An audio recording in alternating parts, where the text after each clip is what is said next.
ඔන්න ඉතින් මේ ගොඩක් කාලෙකින් පස්සේ නේද අපේ විමල් වීරවංශ මහත්තයා ගැන නිවුස් එකක් ඇවිල්ලා තියෙනවා. ඉතින් විමල් පොඩ්ඩක් කෙදිරිගා දිනයක් පස්සට ගනියන්න ඕම තමයි ටයිටල් එකේ තියෙන බලමු මොකද්ද මේ වැඩිදුර මේ නිවුස් එකේ තියෙන කියලා. මේ ටයිටල් එක නිසාම තමයි මට මේ නිවුස් එක ගන්න ආසය තුනේ. ඉතින් බලමු මොකද්ද මේ වැඩිපුර මොකද්ද මේ සම්බන්ධයෙන් තියෙන විස්තරය කියලා.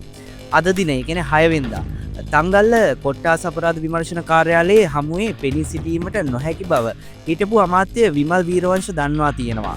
ඒ සඳහා වෙනත් දිනයක් ලබා දෙන බවට විමල් වීරවංශ ඉල්ලා ඇති අතර ඒ අනුව ලබන ඉරිදා තංගල්ල කොට්ටාස අපරාධ විමර්ශන කාර්යාලය වෙත පැමිණෙන්නේයි දන්වා තිබෙනවා.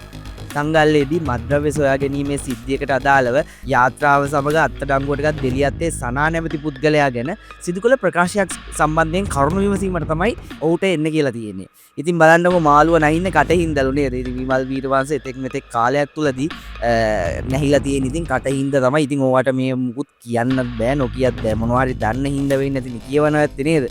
ඉතින් ඒ දන්න දේවල් ඉතින් අපරාධ විමර්ශන එකකේට ඇවිල්ලා එතන්ට ගිහිල්ලා කිව්වනම් හරි මයික් ඉස්සරහා නිකන් අඬ දෙන්නේ නැතුව මොකද මේ දැන් ඒගොල්ලෝ හොයනවා බලනවනේ ඉතින් මේ පරිශන වලට උදව් කරා නම් ඉවරයි. ඕගොල්ලෝගේ අදහසත් පල්ලෙන් කමෙන්ට් කරන්න. ඒ වගේම LK+ YouTube නාලිකාව අනිවාර්යෙන් subscribe කරන්න.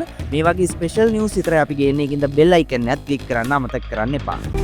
හැමදෙම දැක ගන්න මායිමෙන් එහාලවක හොඳ දේවල් අරගන්න සිරුවෙන් මෙහෙට එන්න